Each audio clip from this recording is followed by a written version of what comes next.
Jesus asks us to rest in him today. So the words that I bring out once again, rest in them and let them percolate throughout the day today.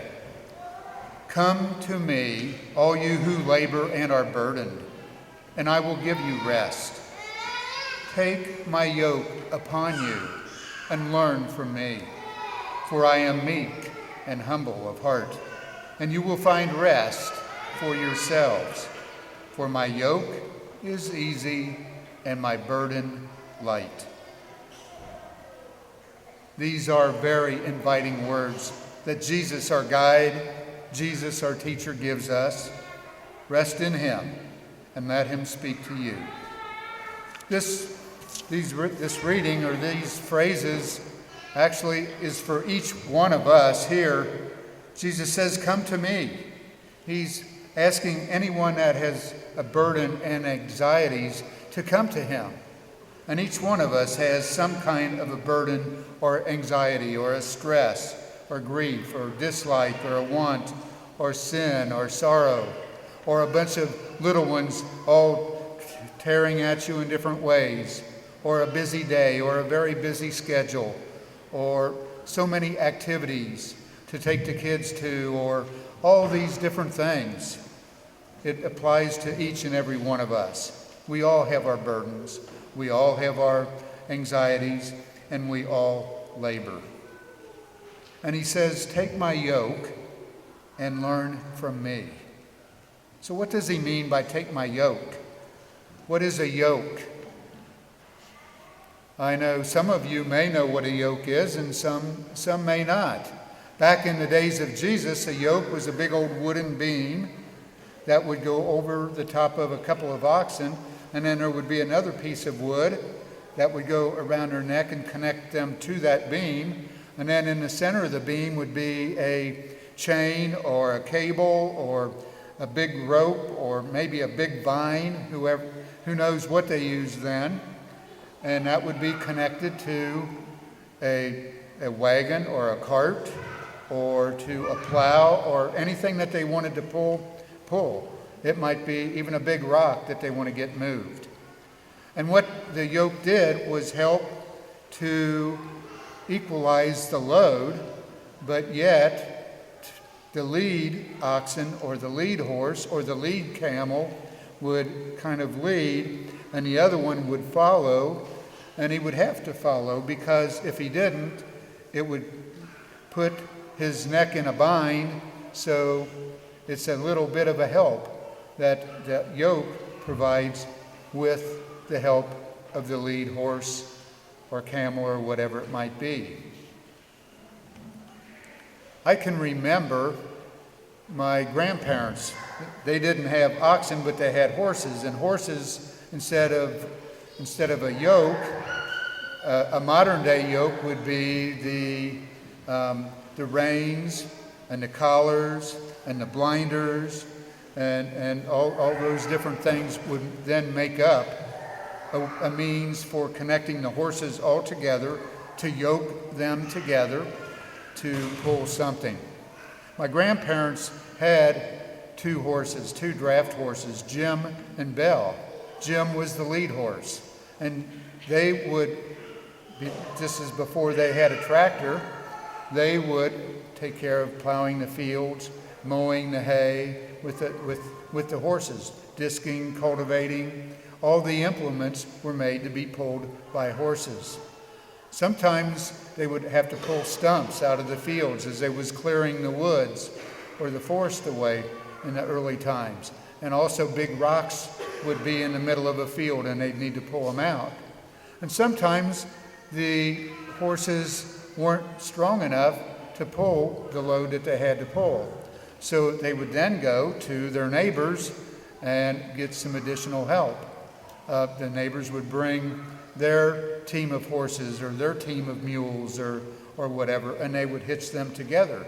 So then the four of them in unison with the yoke would pull that load, and they was able to do tremendous amounts of work. You know, we can see that also with Jesus being the lead horse and us being the followers. The horses are in union with each other as they walk, as they work together, as they pull that load. So today, Jesus is calling us to work together, to break bread together, to do things together, in union with him and in communion with each other. You know, as time went on, they would even hook many horses or mules together. There used to be a movie when I was a kid called Death Valley Days, and it was 20 mule team borax was the advertisement, and they would use 20 mules, a team of 20 mules, to pull the borax out of Death Valley up the large grade, because it's very low below sea level in Death Valley.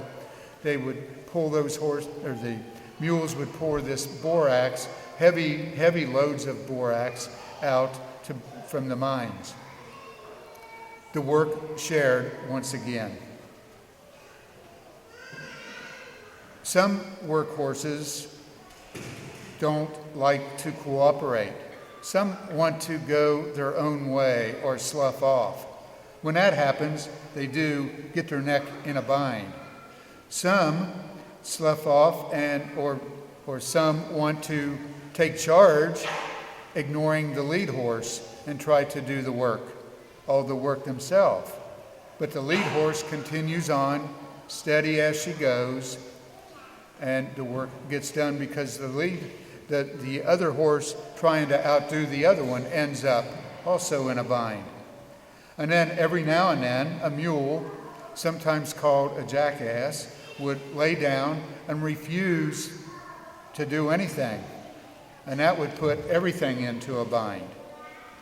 So we, as a parish, also can be all teamed up, just as a team of horses with a yoke.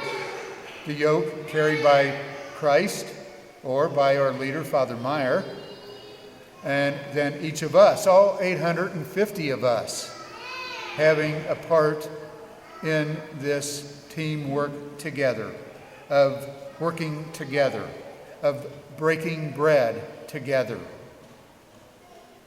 This is what Jesus is talking about, I think, today, or at least in my comprehension during this reading, that he wants us to all work together. Not to be like the horse that sloughs off or tries to do it all, or that lays down on the job, but to follow the lead and to get things done. We all have gifts, special gifts, given to us from God. And this is one of the best ways that we can demonstrate to God our faith, by helping the poor, by visiting the sick and burying the dead, by going through the motions along with the burdens of making sure that those who have needs, whether they're corporal works of mercy or spiritual works of mercy, are taken care of.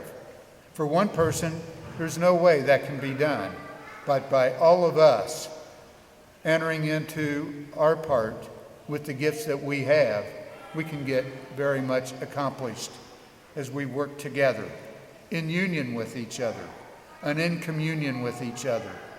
We've got the picnics coming up. We've got so many different things that people do, even the little things like moving the altar, everything all in the honor and glory of our Lord Jesus Christ. This is what he's talking about when he uses the words, "Come to me, all of you who labor and are burdened, and I will give you rest. Take my yoke and learn from me, for I am meek and humble of heart. I am a servant, and we are called also to serve, and you will find rest for yourselves. For my yoke is easy and my burden light."